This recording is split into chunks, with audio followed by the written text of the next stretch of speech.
اور چوتھا سبب وہ ہوگا شماتت المشرکین. کچھ مواحد جہنم میں جائیں گے اپنے کرتوتوں کی وجہ سے، لیکن ہوں گے توحیدی. جب جہنم میں پہنچیں گے ادھر مشرک دیکھ رہے ہوں گے، اور مشرک جب دیکھیں گے ہاں ہمیں تو بڑی نصیحتیں کرتے تھے، ہر دفعہ توحید توحید توحید توحید توحید. ما نفعکم التوحید،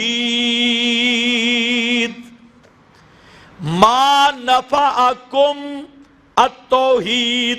بڑا توحید توحید کے نعرے لگاتے تھے. آج تم بھی ہمارے ساتھ جہنم میں ہو، تمہیں توحید نے کوئی نفع نہیں دیا. وفی روایت ما نفعکم قول لا الہ الا اللہ. تم بڑے توحیدی تھے، توحید نے تمہیں کوئی نفع نہیں دیا.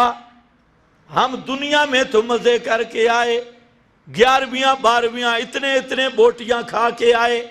تم ہر جگہ پہ فتوے لگاتے تھے یہ بھی حرام، یہ بابے کے نام کی دیگ بھی حرام. اور ہم نے دنیا میں تو مزے کر لیے ہیں، اب آخرت میں تمہیں اور ہمیں اللہ نے اکٹھا جہنم میں کر دیا. تو کیا فائدہ آیا تمہارا توحیدی بننے کا اور توحید قبول کرنے کا؟ مشرک جب یہ کہیں گے اللہ فرمائیں گے اخرجوا عبادی، نکالو نکالو نکالو میرے موحد بندوں کو. مشرک خوش ہو رہے ہیں کہ توحیدی بھی جہنم میں آ گئے. معلوم ہو تو ہوں گے وہ گناہگار توحیدی جو مشرکوں کو تنگ بہت زیادہ کرتے تھے، اس لیے مشرکوں کو بھی غصہ آئے گا بھائی آئے تو ہمارے ساتھ ہو. تو ان مشرکوں کی اس شماتت کی وجہ سے ان کو سپیشل طور پہ جہنم سے نکال دیا جائے گا. اور پانچواں سبب وہ اللہ کی خاص رحمت ہوگی. یغفر ما دون ذالک لمن یشاء.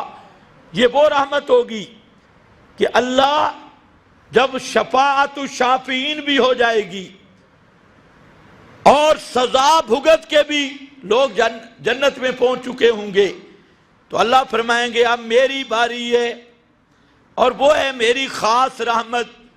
تو اللہ جہنم سے لپ بھریں گے.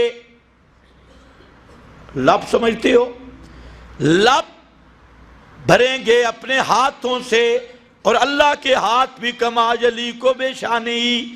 ہم اس کی حقیقت نہیں سمجھ سکتے.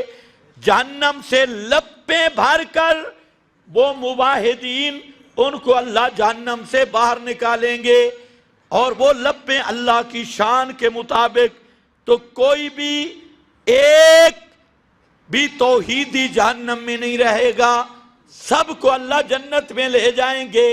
جس نے بھی لا الہ الا اللہ پر مخلصاً بقلبہ مستیقناً بقلبہ، جس نے یہ کلمہ سمجھ کے پھر اس پہ ڈٹ گیا، وہ جہنم سے نکل جائے گا اور جنت میں پہنچے گا.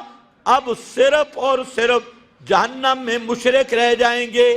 اور اللہ رب العزت نبی کریم علیہ السلام سے حالانکہ اللہ جانتے ہیں وہ عالم، پوچھیں گے کہ جہنم میں کون ہے، تو آپ فرمائیں گے یا اللہ جہنم میں اب صرف وہ رہ گئے کہ اللہ من حبسہ القرآن، جن کو قرآن نے روک رکھا ہے، جو قرآن کے دشمن تھے، قرآن کے مسئلہ کے مطابق، قرآن کا مسئلہ کے مطابق عقیدہ نہیں رکھتے تھے. حبسہ القرآن. اب جہنم میں صرف وہی بدبخت رہ گئے جو قرآن کے مقابل فضائل اعمال پڑھتے تھے، جو قرآن کے مقابل المحنت، جو قرآن کے مقابل مولویوں اور پیروں کے 10 خط لاتے تھے.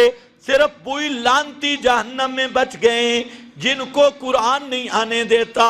اور قرآن، جس آدمی نے بھی قرآن سے بغاوت کی اور قرآن مقدس کا مسئلہ نہیں مانا، اپنے ملا اور پیر کی لکھتوں کو مانتا رہا لیکن اللہ کی کتاب کا مسئلہ نہیں مانا، قیامت کے دن قرآن اس کے خلاف کیس کرے گا اور قرآن اسے جہنم سے نکلنے ہی نہیں دے گا.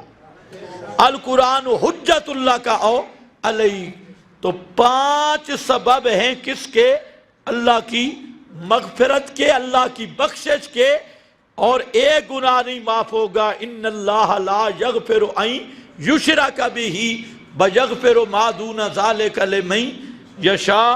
آج آیت جو میں نے پڑھی وہ انشاءاللہ عید پر یا اگلے جمعے پر